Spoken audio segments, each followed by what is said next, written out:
Hello everyone, my name is Aneesh.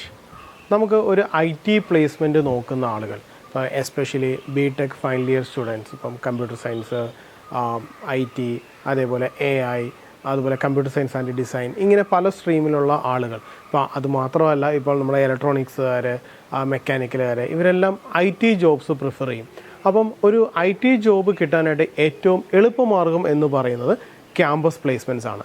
Actually നമ്മളൊന്ന് ശ്രദ്ധിച്ചു കഴിഞ്ഞാൽ നമുക്ക് ഏറ്റവും പെട്ടെന്ന് ക്രാക്ക് ചെയ്യാൻ പറ്റുന്നത് ക്യാമ്പസ് പ്ലേസ്മെൻറ്റ്സ് ആണ്. എപ്പോഴും നമ്മുടെ അടുത്ത് കോളേജിലെ students, especially final year students ചോദിക്കുന്ന ഒരു ക്വസ്റ്റ്യനാണ്, എങ്ങനെയാണ് ക്യാമ്പസ് പ്ലേസ്മെൻറ്റ്സ് അറ്റൻഡ് ചെയ്യേണ്ടത് എന്നുള്ള കാര്യം.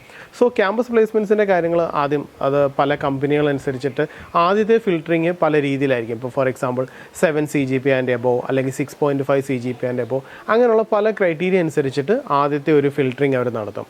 ചില കമ്പനികൾ ആദ്യം തന്നെ ആപ്റ്റിറ്റ്യൂഡ് പ്രിഫർ ചെയ്യും. സോ ഇപ്പോൾ ക്യാമ്പസ് പ്ലേസ്മെൻറ്റ്സിൽ ഫസ്റ്റ് സ്റ്റേജ് മിക്കപ്പോഴും ഒരു ആപ്റ്റിറ്റ്യൂഡായിരിക്കും. ആപ്റ്റിറ്റ്യൂഡ് ക്രാക്ക് ചെയ്യുക എന്ന് പറയുന്നത് വളരെ എളുപ്പമാണ്. ഇപ്പോൾ നിങ്ങൾ ഇപ്പോൾ TCS അല്ലെങ്കിൽ CTS, ഇൻഫോസിസ് ഇതുപോലുള്ള, അല്ലെങ്കിൽ വിപ്രോ ഇതുപോലുള്ള പല കമ്പനികളുടെ ഒരു ഇൻ്റർവ്യൂവിനാണ് നിങ്ങൾ പോകുന്നതെന്നുണ്ടെങ്കിൽ ഇൻ്റർനെറ്റിൽ നോക്കിയാൽ തന്നെ പ്രീവിയസ് ആയിട്ടുള്ള ഇഷ്ടംപോലെ ആപ്റ്റിറ്റ്യൂഡ് ക്വസ്റ്റ്യൻസ് കിട്ടും.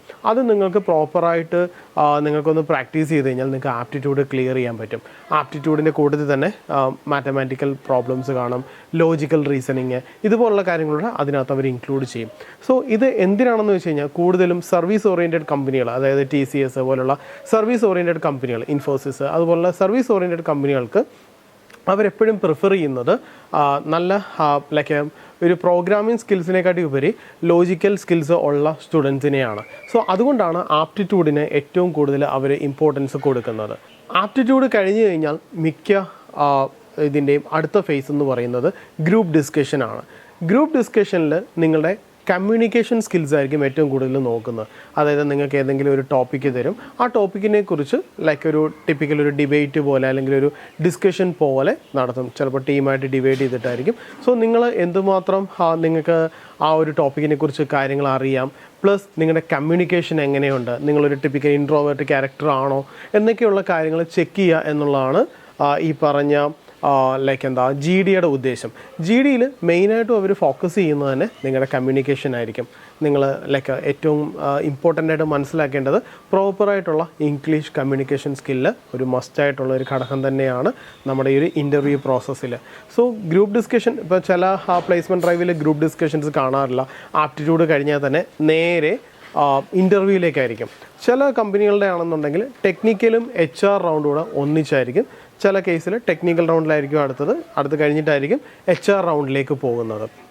ഈ ഒരു ഫേസ്, അതായത് നിങ്ങൾ ആപ്റ്റിറ്റ്യൂഡ് ക്ലിയർ ചെയ്ത്, ഇപ്പോൾ ലൈക്ക് ആപ്റ്റിറ്റ്യൂഡെല്ലാം നിങ്ങളുടെ കയ്യിൽ തന്നെയാണ് ഇരിക്കുന്നത്. നിങ്ങൾക്ക് പ്രാക്ടീസ് ചെയ്ത് കഴിഞ്ഞാൽ ആപ്റ്റിറ്റ്യൂഡ് ക്ലിയർ ചെയ്യാം. ലൈക്ക് നിങ്ങൾക്ക് പ്രോപ്പറായിട്ടൊരു കമ്മ്യൂണിക്കേഷൻസ് സ്കില്ല് ഒക്കെ ഉണ്ടെന്നുണ്ടെങ്കിൽ ഡെഫിനറ്റ്ലി നിങ്ങൾക്ക് ഗ്രൂപ്പ് ഡിസ്കഷൻസ് ക്ലിയർ ചെയ്യാം. അതും കഴിഞ്ഞ് നിങ്ങളൊരു ഇൻ്റർവ്യൂ പ്രോസസ്സിലേക്ക് എത്തുമ്പോഴാണ് പല കാര്യങ്ങളും നിങ്ങൾ ശ്രദ്ധിക്കേണ്ടത്. മെജോറിറ്റി ആളുകളും ഏറ്റവും കൂടുതൽ സ്ട്രഗിൾ ചെയ്യുന്നൊരു ഫേസ് എന്ന് പറയുന്നത് ഇൻ്റർവ്യൂ ആണ്.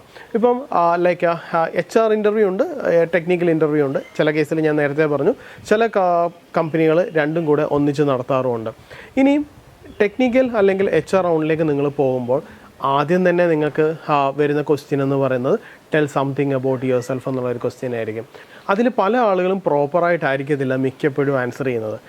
അവർക്ക് നിങ്ങളെക്കുറിച്ചൊരു ഐഡിയ കിട്ടാനായിട്ട് ഇപ്പോൾ ചില ആളുകൾ ഒത്തിരി വീട്ടുകാര്യങ്ങളൊക്കെ പറഞ്ഞു പോകും. ഓക്കെ, നല്ലതാണ്, അവർ കമ്മ്യൂണിക്കേഷൻ ചെക്ക് ചെയ്യുമായിരിക്കും. പക്ഷേ അത് പ്രോപ്പറായിട്ട് അത് പറഞ്ഞു പോകാനായിട്ട്, അതായത് അവരുദ്ദേശിക്കുന്ന കാര്യങ്ങൾ എന്ന് പറഞ്ഞാൽ ഒന്ന് നിങ്ങളെക്കുറിച്ചൊരു ഐഡിയ, ലൈക്ക് നിങ്ങൾ എന്നുള്ള ഒരു പേഴ്സണെ കുറിച്ച് അവർക്കൊരു ക്ലിയർ പിക്ചർ കൊടുക്കുക. അതിനുവേണ്ടി നിങ്ങളുടെ പേര്, എവിടെ നിന്നാണ്, സ്ഥലം, ലൈക്ക് ആ സ്ഥലത്തിന് എന്തെങ്കിലും ഇമ്പോർട്ടൻസ് ഉണ്ടെങ്കിൽ അതുകൂടെ ചേർത്ത് പറയുമ്പോൾ അവർക്ക് കുറച്ചുകൂടെ കൺവിൻസിങ് ആയിരിക്കും. അതായത് ഇപ്പോൾ ഫോർ എക്സാമ്പിൾ നിങ്ങൾ ലൈക്ക് ഏതെങ്കിലും ഒരു സ്ഥലത്തു നിന്നാണ് വരുന്നത്, ആ സ്ഥലത്ത് എന്തെങ്കിലും പ്രത്യേകതകളുണ്ട് എന്നുണ്ടെങ്കിൽ, ഇപ്പോൾ ലൈക്ക് എന്തെങ്കിലും ടിപ്പിക്കൽ ലാൻഡ് മാർക്സ് ഉണ്ടെങ്കിൽ അല്ലെങ്കിൽ ഒരു ഹിസ്റ്റോറിക്കൽ പോയിൻ്റ് ഉണ്ടെങ്കിൽ അതുകൂടെയൊക്കെ കണക്ട് ചെയ്ത് പറയുക. അങ്ങനെയൊക്കെ നിങ്ങൾക്ക് കുറച്ചുകൂടെ ഇൻട്രാക്റ്റീവ് ആക്കാൻ പറ്റും tell something about your self എന്നുള്ള ആ ഒരു പ്രോബ്ലം, ആ ഒരു ക്വസ്റ്റ്യൻ. ആ ഒരു ക്വസ്റ്റ്യനിൽ കൂടെ നിങ്ങൾ ഏകദേശം ഒരു ഐഡിയ അവർക്ക് കൊടുക്കുകയാണ്. പിന്നെ ആ ഒരു ഇതിൽ തന്നെ നിങ്ങൾക്ക് പല കാര്യങ്ങൾ അവരെ കൺവിൻസ് ചെയ്യാനായിട്ട് പറ്റും. ഇപ്പോൾ ഫോർ എക്സാമ്പിൾ എങ്ങനെ മീൻസ് നിങ്ങൾ എന്തുകൊണ്ട് ഇത് ചൂസ് ചെയ്തു, ഈ ഒരു ലൈക്ക് നിങ്ങളുടെ പ്രൊഫഷൻ, അതായത് പ്രൊഫഷൻ അല്ല, നിങ്ങളുടെ സ്റ്റഡീസ്, ഇപ്പം ലൈക്ക് കമ്പ്യൂട്ടർ സയൻസ് എന്തിനെടുത്തു, AI എന്തിനെടുത്തു, ഈ ഒരു സ്ട്രീം എന്തിനെടുത്തു എന്നുള്ള കാര്യങ്ങൾ ഇഷ്ടപ്പെട്ടിട്ടാണ് എടുത്തതെന്നുണ്ടെങ്കിൽ അത് പറയാം. അല്ല നിങ്ങൾക്ക് എന്തെങ്കിലും കാര്യങ്ങൾ ആഡ് ഓൺ ചെയ്യണമെങ്കിൽ അത് പറയാം. അത്രയും കാര്യങ്ങൾ പറഞ്ഞ് നിങ്ങൾക്ക് tell something about your self എന്നുള്ള ആ ഒരു ക്വസ്റ്റ്യൻ നിങ്ങൾക്ക് പ്രോപ്പറായിട്ട് ആൻസർ ചെയ്യാൻ പറ്റും. പിന്നെ നിങ്ങളോട് കാഷ്വലായിട്ട് അവർ പല കാര്യങ്ങളും ചോദിക്കാം. ഇപ്പോൾ ഫോർ എക്സാമ്പിൾ നിങ്ങളുടെ സ്ട്രെങ്ത്ത് ആൻഡ് വീക്ക്നെസ്സിനെ കുറിച്ച് ചോദിക്കാം. അതായത് നമുക്ക് തന്നെ ഒരു ഐഡിയ ഉണ്ടോ, നമ്മുടെ സ്ട്രെങ്ത്നെസ് എന്തൊക്കെയാണ്, വീക്ക്നെസ് എന്തൊക്കെയാണെന്നൊരു ഐഡിയ ഉണ്ടോ എന്ന് അറിയാനായിട്ട് അതിൻ്റെ കാര്യങ്ങൾ ചോദിക്കാം. ദെൻ എന്തിന് ഏറ്റവും കൂടുതൽ ചോദിക്കുന്ന ഒരു ക്വസ്റ്റ്യൻ എന്ന് പറയുന്നത് എന്തിന് ഞങ്ങൾ നിങ്ങളെ സെലക്ട് ചെയ്യണം, അതിന് നിങ്ങൾ പ്രോപ്പറായിട്ടൊരു ആൻസർ കൊടുക്കേണ്ടി വരും. അതായത് എന്തിനായിരിക്കണം നിങ്ങളെ ഞങ്ങൾ സെലക്ട് ചെയ്യേണ്ടതെന്നുള്ള ഒരു ക്വസ്റ്റ്യൻ, അത് വളരെ ഇമ്പോർട്ടൻ്റ് ആയിട്ടുള്ള ക്വസ്റ്റ്യനാണ്.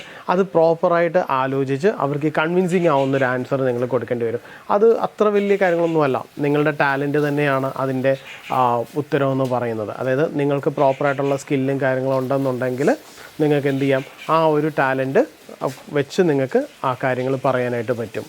പിന്നെ സ്വാഭാവികമായിട്ടും ചോദിക്കുന്നത് നിങ്ങളുടെ പ്രോജക്ട്സ്, നിങ്ങൾ ഏതെങ്കിലും ഒരു പ്രോജക്റ്റ് ചെയ്ത സമയത്ത് എന്തെങ്കിലും ഒരു ചാലഞ്ചസ് നിങ്ങൾ ഫേസ് ചെയ്തിട്ടുണ്ടോ, ഇങ്ങനെയൊക്കെയുള്ള കാര്യങ്ങൾ ചോദിക്കാം. അതായത് നിങ്ങൾക്ക് പ്രോജക്റ്റ് ചെയ്ത് ഒരു പരിചയമുണ്ടോ, അല്ലെങ്കിൽ എന്തെങ്കിലും ഒരു ചാലഞ്ച് വന്നപ്പോൾ നിങ്ങൾ അതെങ്ങനെയാണ് സോൾവ് ചെയ്തത്, അത് എന്തെങ്കിലും ഇൻട്രസ്റ്റിംഗ് ആയിട്ട് നിങ്ങൾക്ക് പറയാനുണ്ടെങ്കിൽ ആ കാര്യങ്ങൾ നിങ്ങൾക്ക് പറയാം. നിങ്ങൾക്ക് ഞാനൊരു ടിപ്പ് പറഞ്ഞുതരാം.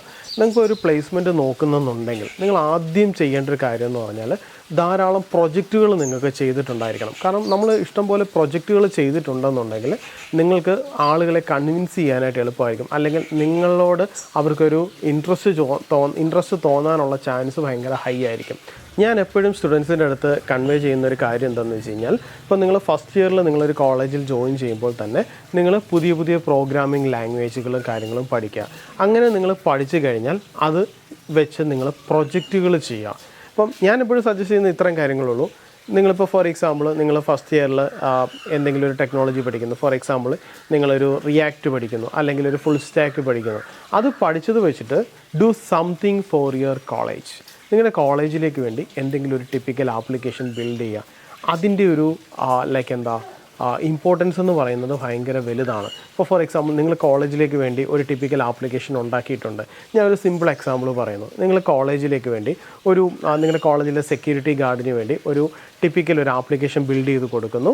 ആ ആപ്ലിക്കേഷൻ്റെ പ്രത്യേകത അവിടെ വരുന്ന വിസിറ്റേഴ്സിനെ, ഇപ്പോൾ നിങ്ങൾക്കറിയാം മിക്ക കോളേജിലും ലോഗ് ബുക്ക് അല്ലെങ്കിൽ രജിസ്റ്റർ ബുക്ക് കാണും വിസിറ്റേഴ്സിൻ്റെ ഡേറ്റ എൻട്രി ചെയ്യാനായിട്ട്. സോ അതിന് പകരം നിങ്ങളായിട്ടൊരു ടിപ്പിക്കൽ ആപ്ലിക്കേഷൻ ബിൽഡ് ചെയ്ത് കൊടുക്കുന്നു. സോ അങ്ങനെ കൊടുത്താൽ അത് കോളേജിൽ ഇംപ്ലിമെൻറ്റ് ചെയ്യുന്നു. നിങ്ങൾക്കത് ഇൻ്റർവ്യൂ സമയത്ത് അത് നിങ്ങൾക്ക് ഭയങ്കര രീതിയിൽ ഹെൽപ്ഫുൾ ആവും. കാരണം ഇൻ്റർവ്യൂവിൽ നിങ്ങൾക്ക് പറഞ്ഞു നിൽക്കാൻ പറ്റുന്ന ഏറ്റവും നല്ല പോയിന്റുകളാണ്. കാരണം നിങ്ങൾക്ക് ആ ഒരു കപ്പാസിറ്റി അല്ലെങ്കിൽ എബിലിറ്റി ഉണ്ട് എന്നുള്ള കാര്യം നിങ്ങൾ പ്രൂവ് ചെയ്യുകയാണ്. ഇപ്പോൾ ഫോർ എക്സാമ്പിൾ നിങ്ങൾക്ക് tell something about your self എന്നുള്ള രീതിയിൽ പറയുമ്പോൾ തന്നെ ആ ഒരു രീതിയിൽ തന്നെ നിങ്ങൾക്ക് പറഞ്ഞു വയ്ക്കാൻ പറ്റും. നിങ്ങളെക്കുറിച്ചുള്ള ബേസിക് കാര്യങ്ങൾ പറഞ്ഞിട്ട് നിങ്ങൾക്ക് പറയാൻ പറ്റും. നിങ്ങളുടെ ടീമിനോട് വന്ന സമയത്ത് നിങ്ങൾ എൻട്രി ചെയ്യുന്ന സമയത്ത് നമ്മുടെ സെക്യൂരിറ്റി ഗാർഡ്സ് നമ്മളുടെ സിസ്റ്റത്തിൽ നിങ്ങളുടെ ഡേറ്റ എൻട്രി ചെയ്തിട്ട് നിങ്ങൾ നോട്ടീസ് ചെയ്തിട്ടുണ്ടാവും, ആ ആപ്ലിക്കേഷൻ ബിൽഡ് ചെയ്തത് ഞാനാണ്, അല്ലെങ്കിൽ അത് ബിൽഡ് ചെയ്തൊരു ടീമിൽ ഞാനും ഉണ്ടായിരുന്നു. ഇങ്ങനെയൊക്കെയുള്ള കാര്യങ്ങൾ നിങ്ങൾക്ക് പറഞ്ഞു കഴിഞ്ഞാൽ അത് ഭയങ്കര ഹെൽപ്ഫുള്ളായിരിക്കും. കാരണം ഇൻ്റർവ്യൂ പ്രോസസ്സിൽ ആവുക എന്ന് പറയുന്നത് വളരെ എളുപ്പമുള്ള കാര്യമാണ്.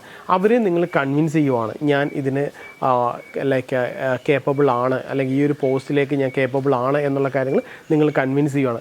അതാണ് നേരത്തെ പറഞ്ഞത്, ഒരു HR റൗണ്ടിലെ ഒരു ക്വസ്റ്റ്യനാണ്, നിങ്ങളെ ഞങ്ങൾ എന്തിന് ഹയർ ചെയ്യണം എന്നുള്ളത്. ഇതിനൊക്കെ നിങ്ങൾക്ക് ആൻസർ ചെയ്യാൻ പറ്റുന്നത് നിങ്ങൾ ഇങ്ങനെയൊക്കെ കാര്യങ്ങൾ ചെയ്തിട്ടുണ്ടെങ്കിൽ നിങ്ങൾക്ക് ഇതൊക്കെ വളരെ എളുപ്പമായിട്ട് മാറും. സോ HR റൗണ്ടിലെ ക്വസ്റ്റ്യൻസ് എന്ന് പറയുന്നത് വളരെ എളുപ്പമുള്ള കാര്യങ്ങളാണ്. ഇപ്പം ചില ആളുകൾ എൻ്റെ അടുത്ത് തന്നെ വന്ന് പറഞ്ഞിട്ടുണ്ട്, ടെക്നിക്കൽ റൗണ്ട് പാസ്സായി HR റൗണ്ട് പോയി. HR റൗണ്ട് ക്ലിയർ ചെയ്യാമെന്ന് പറഞ്ഞാൽ നമുക്ക് വളരെ എളുപ്പമുള്ള കാര്യങ്ങളാണ്. നമ്മളേതായിട്ടുള്ള ചില ശ്രദ്ധക്കുറവുകൾ കൊണ്ടാണ് HR റൗണ്ട് പോകുന്നത്. എസ്പെഷ്യലി നിങ്ങളുടെ skill communication skill, that's very important in HR interview. അതുപോലെ തന്നെ നിങ്ങളുടെ ക്യാരക്ടർ, നിങ്ങളുടെ ബിഹേവിയർ, ഇതെല്ലാം വളരെ ഇമ്പോർട്ടൻ്റ് ആണ് HR റൗണ്ടിലേക്കെന്ന് പറഞ്ഞാൽ. സോ ഇത്രയും കാര്യങ്ങൾ ശ്രദ്ധിച്ചു കഴിഞ്ഞാൽ നിങ്ങൾക്ക് HR റൗണ്ട് പെട്ടെന്ന് തന്നെ ക്ലിയർ ആവും. ഇനിയും അടുത്തതാണ് ടെക്നിക്കൽ റൗണ്ട്. സോ മിക്ക കമ്പനികളും ടെക്നിക്കൽ റൗണ്ട് കഴിഞ്ഞിട്ടാണ് HR റൗണ്ടിലേക്ക് പോകുന്നത്. ഞാൻ നേരത്തെ പറഞ്ഞ പോലെ ചില കമ്പനിയുടെ ഇൻ്റർവ്യൂവിൽ ടെക്നിക്കൽ പ്ലസ് HR ഒന്നിച്ചായിരിക്കും. ടെക്നിക്കൽ റൗണ്ടിൽ നിങ്ങൾ അക്കാദമിക്സിൽ പഠിച്ച പല കാര്യങ്ങളും ഒന്ന് പ്രോപ്പറായിട്ട് റിവൈസ് ചെയ്ത് പോയി കഴിഞ്ഞാൽ നിങ്ങൾക്ക് പെട്ടെന്ന് തന്നെ ടെക്നിക്കൽ റൗണ്ട് ക്ലിയർ ചെയ്യാൻ പറ്റും. അതിൽ ഒന്നാമത്തേതാണ് പ്രോഗ്രാമിംഗ്, ഡേറ്റ സ്ട്രക്ചേഴ്സും. പ്രോഗ്രാമിംഗ് എന്ന് പറയുന്നത് ഇപ്പം C++, ജാവ പൈത്തൺ. ഈ 4 പ്രോഗ്രാമിംഗ് ലാംഗ്വേജ് പ്രോപ്പറായിട്ട് നിങ്ങൾക്ക് അറിഞ്ഞിരിക്കണം. ഇപ്പം ചില കമ്പനിയുടെ ഇൻ്റർവ്യൂവിൽ അങ്ങനെ പ്രോപ്പറായിട്ട് ഒരു സ്പെസിഫിക് പ്രോഗ്രാമിംഗ് ലാംഗ്വേജ് പറയാറില്ല. നിങ്ങൾക്ക് എന്തെങ്കിലും ക്വസ്റ്റ്യൻസ് ചോദിച്ചിട്ട് അത് നിങ്ങൾക്ക് ഇഷ്ടമുള്ള ലാംഗ്വേജിൽ സോൾവ് ചെയ്യാം എന്ന് പറയത്തേ ഉള്ളൂ. എന്നാൽ ചില കമ്പനിയുടെ ഇൻ്റർവ്യൂവിൽ ജാവ സ്പെസിഫിക് ആയിട്ട് പറഞ്ഞ് കേട്ടിട്ടുണ്ട്. അത് ഡിപ്പെൻഡ്സ് അപ്പോൺ, അത് കമ്പനിയുടെ സ്ട്രക്ചർ അനുസരിച്ച് അല്ലെങ്കിൽ കമ്പനിയുടെ ഇതനുസരിച്ച് അത് മാറും. എന്നാലും C++, ജാവ, പൈത്തൺ ഈ 4 പ്രോഗ്രാമിംഗ് ലാംഗ്വേജ് വളരെ ഇമ്പോർട്ടൻ്റ് ആണ്. ഇത് പ്രോപ്പറായിട്ട് നിങ്ങൾക്ക് അറിയണം. സോ അത് നിങ്ങൾക്ക് വളരെ ഇമ്പോർട്ടൻ്റ് ആണ് ഈ കാര്യം. പിന്നെ ഡേറ്റ സ്ട്രക്ചറിലേക്ക് പോകുമ്പോൾ linked list, double linked list, stack, queue ഇങ്ങനെയൊക്കെയുള്ള കാര്യങ്ങൾ പ്രോപ്പറായിട്ട് നോക്കിയിട്ട് പോകാവൂ. അൽഗോരിതംസ് വളരെ ഇമ്പോർട്ടൻ്റ് ആണ്. സെർച്ചിങ്, സോർട്ടിങ് അതുപോലെയുള്ള സ്പെസിഫിക് ആയിട്ടുള്ള അൽഗോരിതംസ് എല്ലാം വളരെ ഇമ്പോർട്ടൻ്റ് ആണ്. സോ ഇത്രയും കാര്യങ്ങൾ വളരെ ബേസിക്കായിട്ട് നോക്കിയിട്ട് മാത്രമേ ഒരു ക്യാമ്പസ് പ്ലേസ്മെൻറ്റ് ടെക്നിക്കൽ റൗണ്ടിലേക്ക് പോകാവൂ. അടുത്ത് നിങ്ങൾക്ക് എക്സ്പെക്റ്റ് ചെയ്യാവുന്ന ക്വസ്റ്റ്യൻ എന്ന് പറയുന്നത് ഡേറ്റാബേസിൽ നിന്നായിരിക്കും. SQL ഇത്രയും കാര്യങ്ങൾ വളരെ ഇമ്പോർട്ടൻ്റ് ആണ്. ബേസിക് ആയിട്ടുള്ള CRUD ഓപ്പറേഷൻസ്, അതേപോലെ aggregate, normalisation, join query, sub queries ഇതെല്ലാം വളരെ ഇമ്പോർട്ടൻ്റ് ആയിട്ടുള്ള ടോപ്പിക്കാണ്. ഇതിൽ നിന്നും മസ്റ്റായിട്ടും നിങ്ങൾക്ക് ക്വസ്റ്റ്യൻസ് എക്സ്പെക്റ്റ് ചെയ്യാം. അതുപോലെ തന്നെ ഒബ്ജക്റ്റ് ഓറിയൻറ്റഡ് പ്രോഗ്രാമിംഗ് കോൺസെപ്റ്റ്സ് ഏറ്റവും ഇമ്പോർട്ടൻ്റ് ആണ്. ഊപ്പ് concepts, class, objects, encapsulation, inheritance, then polymorphism ഇതുപോലുള്ള ഒബ്ജക്റ്റ് ഓറിയൻറ്റഡ് കോൺസെപ്റ്റ്സുകളെല്ലാം പ്രോപ്പറായിട്ട് നോക്കിയിട്ടേ പോകാവൂ. ഇപ്പോൾ TCS പോലുള്ള സർവീസ് കമ്പനികളൊക്കെ ആണെങ്കിൽ അവർ ജാവ ഫോക്കസ് ചെയ്തിട്ട് ഒത്തിരി ക്വസ്റ്റ്യൻസ് നമ്മൾ ചോദിച്ച് കണ്ടിട്ടുണ്ട് ഇതേപോലുള്ള ഊപ്പ് കോൺസെപ്റ്റ്സിൽ നിന്ന്. സോ അത്രയ്ക്ക് ഇമ്പോർട്ടൻ്റ് ആണ് ഊപ്പ് കോൺസെപ്റ്റ്സ്. ദെൻ അതേപോലെ ഓപ്പറേറ്റിംഗ് സിസ്റ്റത്തിൻ്റെ കോൺസെപ്റ്റുകൾ വളരെ ഇമ്പോർട്ടൻ്റ് ആണ്. OSനകത്തുള്ള മൾട്ടി ത്രെഡിങ്, സിങ്ക്രണൈസേഷന് ഇതെല്ലാം വളരെ ഇമ്പോർട്ടൻ്റ് ആയിട്ട് നിങ്ങൾക്ക് ക്വസ്റ്റ്യൻസ് കിട്ടാൻ ചാൻസ് ഉള്ള കുറച്ച് ഏരിയാസാണ്. അതുപോലെ തന്നെ വളരെ ഇമ്പോർട്ടൻ്റ് ആയിട്ടുള്ള ഒരു ഏരിയയാണ് കമ്പ്യൂട്ടർ നെറ്റ്വർക്ക്സ്, TCP, IP അതുപോലെയുള്ള കമ്പ്യൂട്ടർ നെറ്റ്വർക്ക്സിൻ്റെ ആർക്കിടെക്ചർ. ദെൻ നിങ്ങൾക്ക് different types of protocols, HTTP, TCP, then അതുപോലുള്ള പ്രോട്ടോകോൾസ്, അതിൻ്റെ പോർട്ട് നമ്പേഴ്സ്. സോ അങ്ങനെയൊക്കെയുള്ള ക്വസ്റ്റ്യൻസൊക്കെ വളരെ ഇമ്പോർട്ടൻ്റ് ആണ്. ഇത് ഈ ഒരു ഏരിയയൊക്കെ റെഫർ ചെയ്തിട്ട് മാത്രമേ നിങ്ങളൊരു ഇൻ്റർവ്യൂവിന് പോകാവൂ. അതുപോലെ തന്നെ നിങ്ങൾ നോക്കുന്ന കമ്പനി അല്ലെങ്കിൽ ഇൻ്റർവ്യൂ ചെയ്യുന്ന കമ്പനി ഒരു പ്രൊഡക്റ്റ് ബേസ്ഡ് കമ്പനി ആണെങ്കിൽ വളരെ ഇമ്പോർട്ടൻ്റ് ആയിട്ട് നിങ്ങൾ നോക്കേണ്ടതാണ് സിസ്റ്റം ഡിസൈൻ അല്ലെങ്കിൽ ലോ ലെവൽ ഡിസൈൻസ്. എങ്ങനെയാണ് നമുക്കൊരു സിസ്റ്റം ഡിസൈൻ ചെയ്യേണ്ടത്, ഇങ്ങനെയൊക്കെയുള്ള കോൺസെപ്റ്റുകൾ. അതേപോലെ ക്ലൗഡിൻ്റെ കോൺസെപ്റ്റുകൾ, ഇപ്പോൾ like AWS, like Azure, Google cloud ഇതുപോലുള്ള ക്ലൗഡിൽ നിങ്ങൾ എന്തെങ്കിലും കാര്യങ്ങൾ ചെയ്ത് ഹോസ്റ്റ് ചെയ്തിട്ടുണ്ടെങ്കിൽ അതൊക്കെ നിങ്ങൾക്ക് വളരെയധികം ഹെൽപ്ഫുൾ ആവുകയും ചെയ്യും. ഇത്രയും കാര്യങ്ങൾ നോക്കിയിട്ട് പോയി കഴിഞ്ഞാൽ ക്യാമ്പസ് പ്ലേസ്മെൻറ്റ്സ് നിങ്ങൾക്ക് വളരെ എളുപ്പമാണ്. ഒന്നുകൂടെ റീക്യാപ്പ് ചെയ്യുവാണെങ്കിൽ പ്രോഗ്രാമിംഗ് കോൺസെപ്റ്റ്സ്, അതുപോലെ നിങ്ങൾക്ക് ആപ്റ്റിറ്റ്യൂഡ് ക്ലിയർ ചെയ്യാനായിട്ട് ലോജിക്കൽ ആൻഡ് റീസണിങ് ക്വസ്റ്റ്യൻസ്, അതേപോലെ computer networks, operating system, ഊപ്പ് concepts, അതേപോലെ ക്ലൗഡ്, സിസ്റ്റം ഡിസൈൻസ് ഇത്രയും കാര്യങ്ങൾ നിങ്ങൾ ഫോക്കസ് ചെയ്തിട്ടാണ് പോകുന്നതെന്നുണ്ടെങ്കിൽ ഡെഫിനറ്റ്ലി ക്യാമ്പസ് പ്ലേസ്മെൻറ്റ്സ് വളരെ എളുപ്പമാണ്.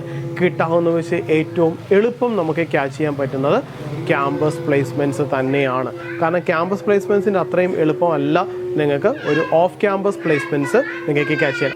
ഞാൻ പറഞ്ഞു ക്യാമ്പസ് പ്ലേസ്മെൻറ്റ്സ് ആണ് കിട്ടാൻ എളുപ്പം. അതിന് കാരണം എന്താണെന്ന് വെച്ച് കഴിഞ്ഞാൽ ഓഫ് ക്യാമ്പസ് പ്ലേസ്മെൻറ്റ്സിലേക്ക് നിങ്ങൾ നോക്കുകയാണെന്നുണ്ടെങ്കിൽ അവിടെ നിങ്ങൾക്ക് വരുന്നൊരു പ്രശ്നം ഒരു ടിപ്പിക്കൽ ഡെസിഗ്നേഷനിലേക്കായിരിക്കും നിങ്ങൾ അപ്ലൈ ചെയ്യുന്നത്. ഫോർ എക്സാമ്പിൾ ജാവ ഡെവലപ്പർ, അല്ലെങ്കിൽ റിയാക്ട് ഡെവലപ്പർ, അല്ലെങ്കിൽ ആംഗുലർ ഡെവലപ്പർ, ഇങ്ങനെയുള്ള സ്പെസിഫിക് പോസ്റ്റിലേക്കായിരിക്കും നിങ്ങൾ അപ്ലൈ ചെയ്യുന്നത്. സോ അവിടെ വരുന്നൊരു പ്രശ്നം എന്താണെന്ന് വെച്ച് കഴിഞ്ഞാൽ ഈ ബേസിക്കായിട്ട് നമ്മൾ ഇത്രയും കാര്യങ്ങൾ വേണം, പ്ലസ് നിങ്ങൾക്ക് അതും അറിഞ്ഞിരിക്കണം. ഇപ്പോൾ ഫോർ എക്സാമ്പിൾ റിയാക്ട് ആണെങ്കിൽ റിയാക്ട്, ആംഗുലർ ആണെങ്കിൽ ആംഗുലർ, അല്ലെങ്കിൽ ഫുൾ സ്റ്റാക്ക് ആണെങ്കിൽ ഫുൾ സ്റ്റാക്ക്, അവർക്ക് വേണ്ടത് എന്താണോ ആ കോർ ടെക്നോളജീസും കൂടെ നിങ്ങൾക്ക് അറിഞ്ഞിരിക്കണം. സോ ഇത്രയും കാര്യങ്ങൾ അറിയാമെന്നുണ്ടെങ്കിൽ നിങ്ങൾക്ക് ഓഫ് ക്യാമ്പസ് പ്ലേസ്മെൻറ്റ്സ് ക്രാക്ക് ചെയ്യാൻ പറ്റത്തുള്ളൂ. പിന്നെ നിങ്ങൾക്കറിയാം ക്യാമ്പസ് പ്ലേസ്മെൻറ്റ്സ് എന്ന് പറയുന്നത് കുറച്ചൊരു ഗ്രൂപ്പ് ഓഫ് കോളേജസിൻ്റെ ഇടയിൽ അല്ലെങ്കിൽ ഒരു ടിപ്പിക്കൽ കോളേജിൽ നടക്കുന്നതാണ്. അപ്പോൾ സോ നമ്പർ ഓഫ് സ്റ്റുഡൻസ് വളരെ കുറവായിരിക്കും. എന്നാൽ നിങ്ങളൊരു ടിപ്പിക്കൽ ഓഫ് ക്യാമ്പസിലേക്ക് പോവുകയാണെന്നുണ്ടെങ്കിൽ, നിങ്ങളൊരു കമ്പനി പോയി ഒരു ഇൻ്റർവ്യൂ അറ്റൻഡ് ചെയ്യുകയാണെങ്കിൽ അവിടെ വരുന്ന ആപ്ലിക്കൻസിൻ്റെ എണ്ണം വളരെ കൂടുതലായിരിക്കും. സോ ഇത് തന്നെയാണ് ഞാൻ നേരത്തെ പറഞ്ഞത്, ക്യാമ്പസ് പ്ലേസ്മെൻറ്റ്സ് ആണ് നിങ്ങൾക്ക് കിട്ടാവുന്നതിൽ വെച്ച് ഏറ്റവും എളുപ്പം.